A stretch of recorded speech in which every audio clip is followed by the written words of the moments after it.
안녕하세요. 즐거운 책방입니다. 네, 오늘 소개해드릴 책은요, 프레드릭 베크만의 장편 소설을 가지고 왔어요.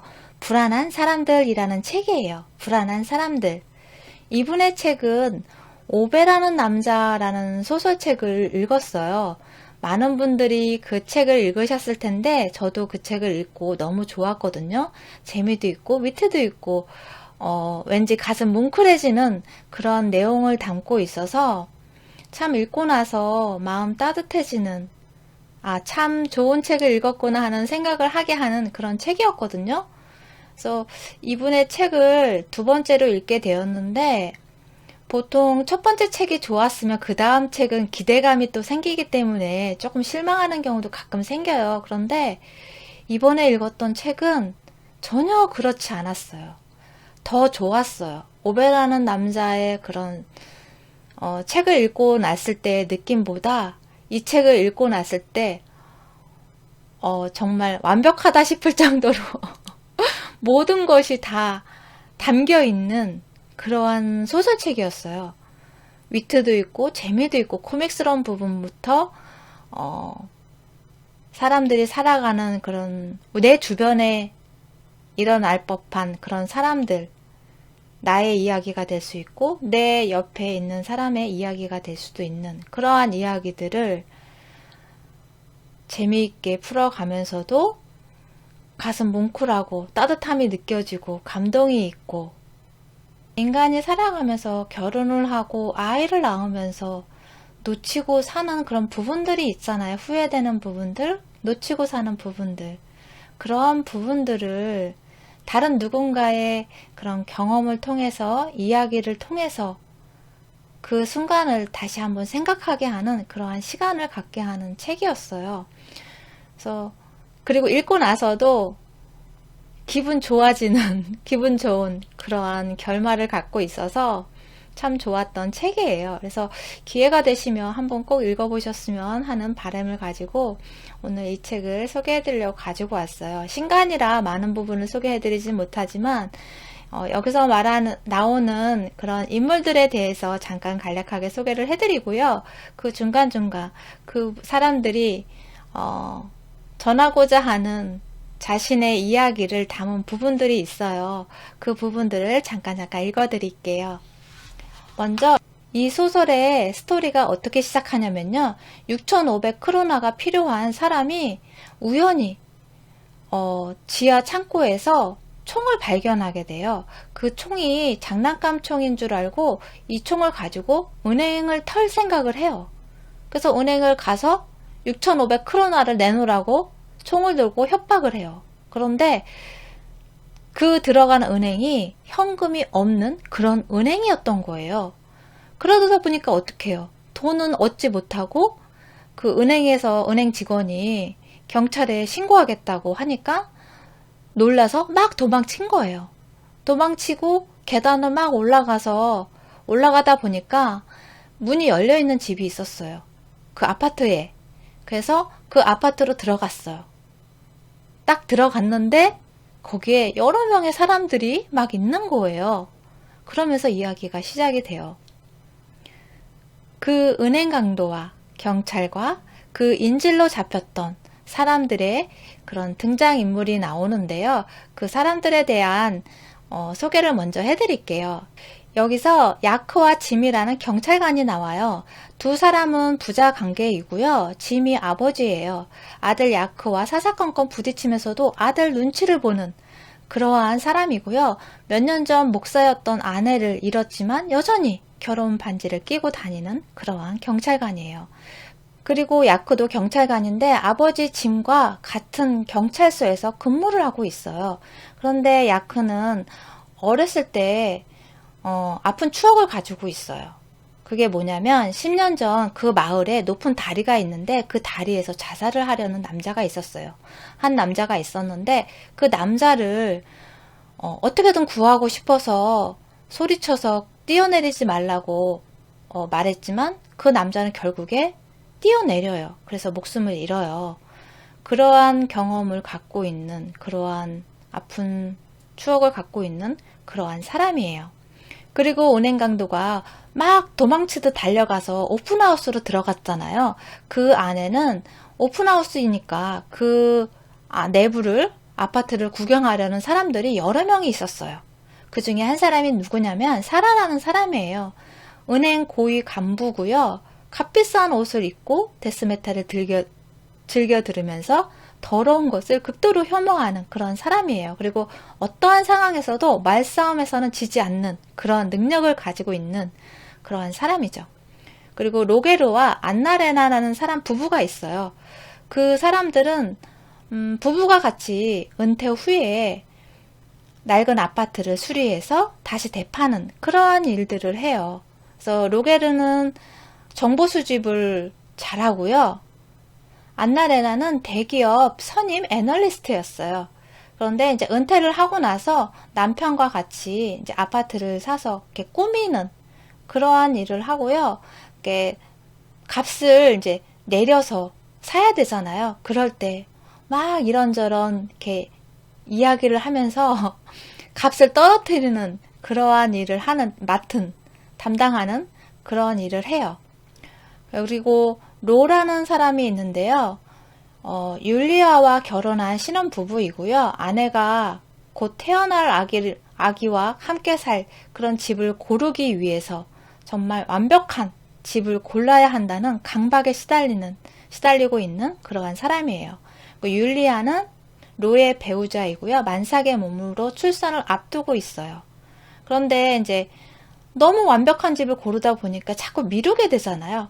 그런 로한테 짜증이 머리끝까지 있는 그러한 상태였어요. 그리고 네나르트라는 사람이 있는데요. 이 사람은 연극 배우예요. 그런데 부업으로 누군가가 어떤 역할을 해달라면, 연극을 해달라고 의뢰를 하면 그거에 맞춰서 이 사람이 연기를 하는 거예요. 술에 취해서 스파게티를 던지는 옆집 사람 역할을 맡았다. 그러면 그러한 술 취한 연기를 하고 스파게티를 준비해서 던지는 그러한 연극을 대신 해주는 그러한 사람이에요. 그리고 에스텔이라는 사람은요, 나이가 많은 그러한 90살에 가까운 노인이고요. 딸 대신에 아파트를 보러 온 사람이에요. 그리고 부동산 중개업자가 있어요. 그리고 나디아라는 심리상담사가 나와요. 사라가 불면증으로 수면제 처방을 오랫동안 받아왔는데 그 담당 의사가 이제 상담을 받지 않으면 수면제 처방을 안 해주겠다고 협박을 해요. 그래서 어쩔 수 없이 나디아라는 심리상담사를 찾아가요. 그래서 상담을 받기 시작하죠. 그리고 여기서 제일 중요한 은행 강도가 처음이라 제 역할을 다 하질 못해요. 그래서 인질들이 오히려 이렇게 해라 저렇게 해야 하는 간섭을 당하게 되는 그러한 상황들이 벌어져요. 지금부터 책 내용을 소개를 해드릴게요. 책의 내용은 은행 강도가 벌어진 그 상황들이 나오고요. 그러면서 은행 강도 그 인질극이 벌어졌던 그 상황들이 종료되고 나중에 은행 강도를 잡지는 못해요. 그래서 그 은행 강도를 잡기 위해서 그 안에 갇혀 있었던 인질로 되어 있던 사람들을 하나씩 불러서 조사를 해요. 그러한 과정들이 그려지는데요. 은행 강도인 그 사람에 대한 이야기가 나와요. 그 부분을 읽어드릴게요. 아이가 생겼을 때 가장 신기한 부분이 그것이다. 은행 강도인 부모뿐 아니라 모든 부모가 그렇다. 그 모든 면모에도 불구하고 부모는 아이의 사랑을 받는다. 심지어 사람들은 나이를 한참 먹은 뒤에도 자기 부모가 완전히 똑똑하고 엄청나게 재밌는 불사신은 아닐 수도 있다는 상상조차 하지 못한다. 어쩌면 거기에는 생물학적 이유가 있을지 모른다. 아이가 특정 연령까지 당신을 조건 없이, 대책 없이 사랑하는 이유는 딱 하나, 당신이 그들의 것이기 때문이다. 생각해보면 생물학적 측면에서 상당히 영리한 행동이다. 은행 강도가 된 부모는 딸들을 절대 진짜 이름으로 부르지 않는다. 아이들에게 이름을 지어준 당사자들이 그 이름을 가장 쓰기 싫어하는 것과 같은 부분들은 누군가의 소유가 되기 전에는 절대 의식하지 못한다. 우리는 사랑하는 사람들에게 별명을 지어서 붙인다. 사랑하면 우리만의 단어가 필요해지기 때문이다.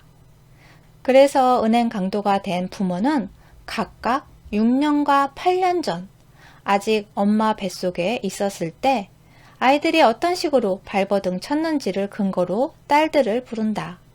한 아이는 배 안에서 계속 점프하는 느낌이었고 한 아이는 항상 나무를 타는 느낌이었다. 그래서 한 아이는 개구리, 한 아이는 원숭이다. 그리고 큰 사슴은 그 둘을 위해 무엇이든 못할 게 없다. 정말 바보 같은 짓이라도 어쩌면 당신도 마찬가지일지 모른다. 그 사람을 위해서라면 어떤 바보 같은 짓이라도 저지를 수 있는 그런 사람이 당신의 삶에도 있을지 모른다. 네. 그리고 다음 부분에 읽어드릴 부분은요. 안나레나와 로게르라는 사람이 있었잖아요. 그 두 사람은 정말 19살에 결혼을 했어요. 안나레나가 19살에 결혼을 했는데 둘 다 회사 직장을 다니는 사람들이었어요. 그런데 안나레나는 대기업에서 애널리스트로 일했다고 했잖아요. 정말 승승장구하고 잘 나가는 그런 사람이었어요. 그리고 로게르도 그 나름대로 인정을 받는 그러한 직장 생활을 한 사람이에요. 그런데 하고 나서 아이가 생기고 나니까 아이를 키워야 되잖아요. 어렸을 때는 부모의 손길이 많이 필요하잖아요. 그러다 보니까 한 사람이 아이를 돌봐야 하는 그런 상황들이 벌어지죠. 그래서 안나레나가 열심히 이제 연봉이 더 좋았고 수입도 더 좋았고 회사에서도 인정을 많이 받고 해서 안나레나가 일을 하고 그리고 또 로게르가 직장 생활을 하면서 아이들을 케어해주는 그러한 삶을 살았어요.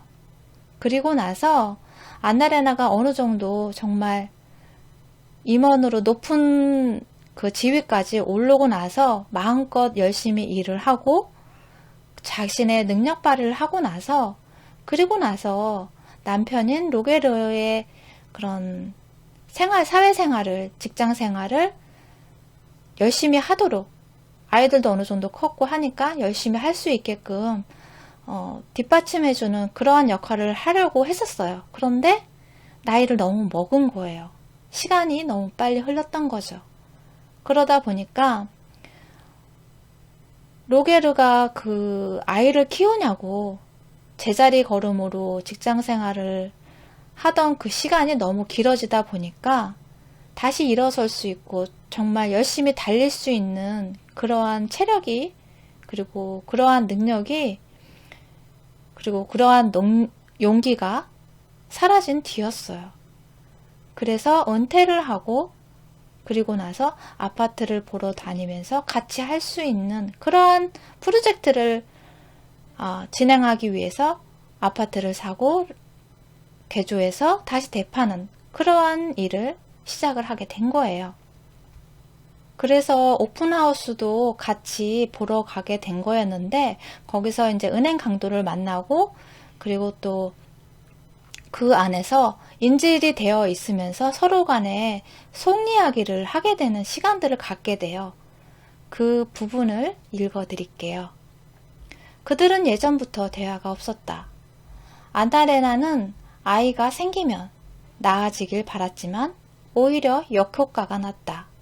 아이를 키우다 보면 아이의 기분 상태에 온 가족이 숨죽이는 날들이 계속 이어질 수 있고 그로 인해 감정적으로 과부하가 걸리다 보면 어른들은 한참 동안 자기 기분을 아무한테도 토로하지 못한 채 지낼 수 있고 그 기간이 너무 길어지면 어떨 때는 아예 토로하는 방법을 잊어버린다. 안나레나를 향한 로게르의 애정은 다른 방식으로 표현됐다. 화장실 수납장에 달린 조그만 거울문을 최대한 부드럽게 열고 닫을 수 있도록 나사와 경첩을 날마다 체크하는 그런 소소한 일들을 통해 드러났다. 로게르는 안나레나가 아무 때고 어려움 없이 수납장 문을 열 수 있는지 확인했다. 안나레나는 말년에 인테리어 디자인에 관심이 생겼지만 어디에선가 새로운 프로젝트를 시작할 때마다 구심점이 있어야 한다는 글을 읽었다. 견고하고 확실한 중심이 있어야 거기에서부터 점점 크게 원을 그려나갈 수 있다는 것이었다. 안나레나에게는 그 구심점이 화장실 수납장이었다. 로게르는 그걸 이해했다. 내리벽처럼 움직이지 않는 것의 소중함을 알기 때문이었다. 그런 물건은 나에게 맞출 수 없고 내가 거기에 맞추어야 한다. 그렇기 때문에 로게르는 항상 이사할 때마다 제일 마지막으로 화장실 수납장을 분해하고 새 집에 가서 제일 먼저 설치했다. 그런 방식으로 그녀를 사랑했다. 네. 그렇게 서로의 그런 속의 내면에 미처 꺼내놓지 못했던 그러한 이야기들을 서로가 서로에게 이야기를 해요. 털어놓아요.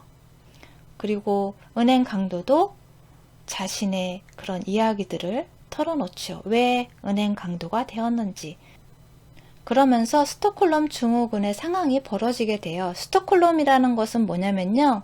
인질이 범인에게 감화되어 범인과 동조하게 되는 심리 현상을 스톡홀름 증후군이라고 해요. 그러한 상황들이 벌어지게 돼요. 그리고 여기서 경찰관 2명이 나오잖아요. 부자 관계가 나오잖아요. 그 부자한테는 아들만 있는 것이 아니라 그 경찰관한테는 딸도 있었어요. 딸이 누나가 있었는데 약물 중독이어서 가족과 떨어져서 지내요. 그런데 엄마가 세상을 떠나는 마지막까지 누나가 나타나지를 않아요. 그래서 장례식에도 불참하고 그러한 일이 생기는데 그 생각을 하면서 그러한 누나를 생각하고 그리고 그러한 딸을 생각하면서 아버지와 아들이 과거를 회상하는 그 부분을 읽어드릴게요. 두 아이 모두 아직 같이 살던 시절, 모두들 아직 어지간히 행복했던 시절의 어느 날 저녁에 야크는 어머니에게 살릴 수도 없는 채로 죽어가는 사람들의 임종을 지킬 때 그 옆에 앉아 있는 걸 무슨 수로 견디는지 물어본 적이 있었다. 어머니는 그의 정수리에 입을 맞추고 이렇게 말했다. 아들, 코끼리를 먹으려면 어떻게 하면 되지? 그는 똑같은 농담을 1000번은 들은 아이답게 대답했다. 조금씩 천천히요. 그녀는 부모답게 1000번째로 박장대소했다. 그러고는 그의 손을 꼭 잡고 말했다. 우리는 세상을 바꿀 수 없어. 심지어 사람조차 바꿀 수 없을 때도 많지. 조금씩 천천히가 아닌 이상. 그러니까 기회가 생길 때마다 어떻게든 도우면 돼. 살릴 수 있는 사람을 살리면서 최선을 다해. 그런 다음 그걸로 충분하다고 수긍하고 넘어갈 방법을 찾으려고 노력해야지. 실패하더라도 그 안에 매몰되지 않게. 네, 엄마가 아들에게 이렇게 이야기를 해줘요.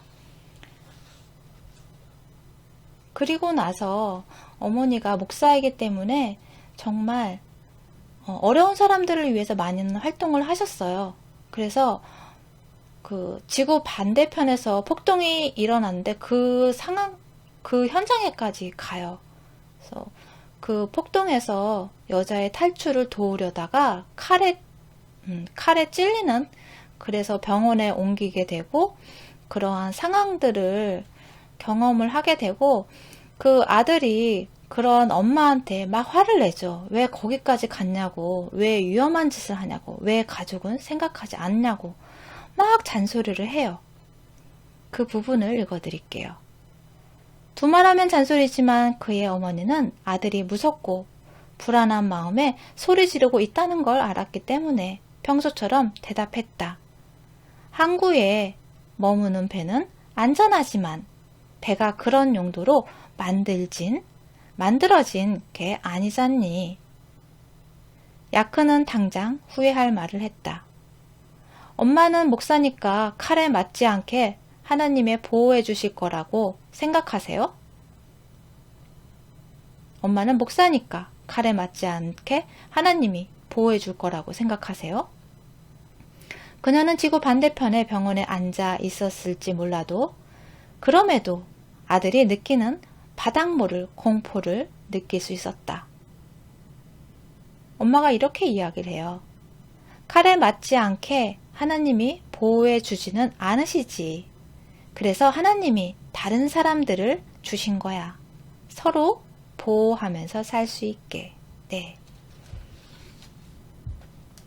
그리고 마지막으로 한 부분을 읽어드릴게요. 안나레나와 로게르에 대한 이야기인데요. 안나레나가 로게르의 그런 승진의 기회를 많이 놓쳤잖아요. 자신 때문에. 그리고 아이들을 키우느라. 그런 부분에 있어서 이렇게 이야기를 해요.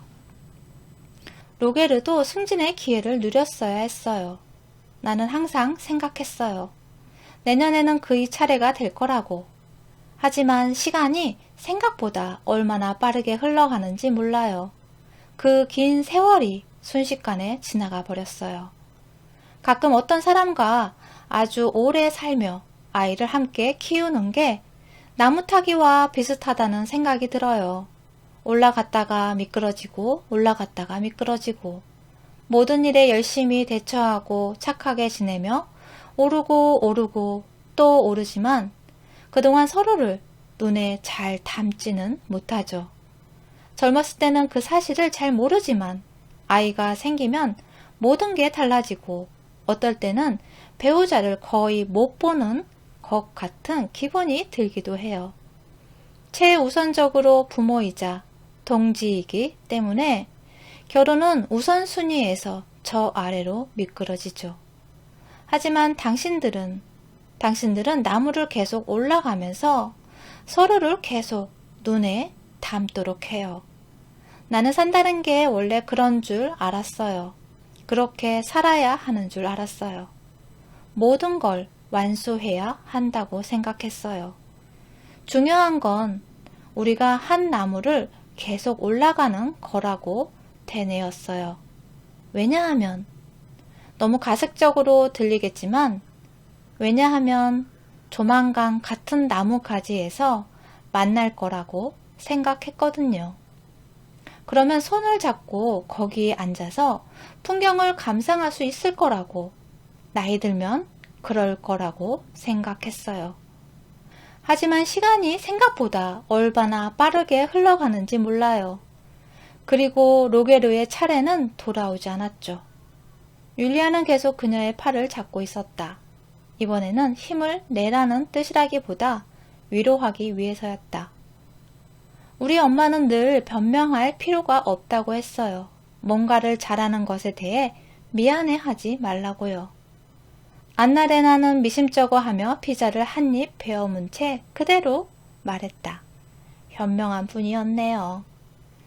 그러니까 안나레나가 자신의 경험을 통해서 배운 그러한 일들을 로와 율리아 부부에게 이야기해 주는 거예요. 그 부분이에요. 그래서 이 책을 읽으면서 정말 우리가 일상에서 내 이야기가 될 수도 있고 내 주변의 사람들의 이야기가 될 수도 있는 그러한 내용들을 자연스럽게 이야기해 주면서 그 안에서 재미와 이트와 코믹스러운 부분도 있고 그리고 또 감동과 인간으로서의 그런 정과 사랑을 느낄 수 있는 그러면서 그 이야기를 통해서 또 가슴 뭉클함을 느끼고 따뜻한 감정을 느낄 수 있는 그러한 책이었어요. 그래서 여러분도 시간이 되시면 한번 꼭 읽어보셨으면 좋겠어요. 재미있게 읽을 수 있으면서도 그 안에서 다양한 감정들을 느끼게 하는 그러한 소설책이었어요. 도움이 되셨나요? 구독과 좋아요도 부탁드릴게요. 지금까지 들어서 감사합니다. 다음 시간에 또 만나요.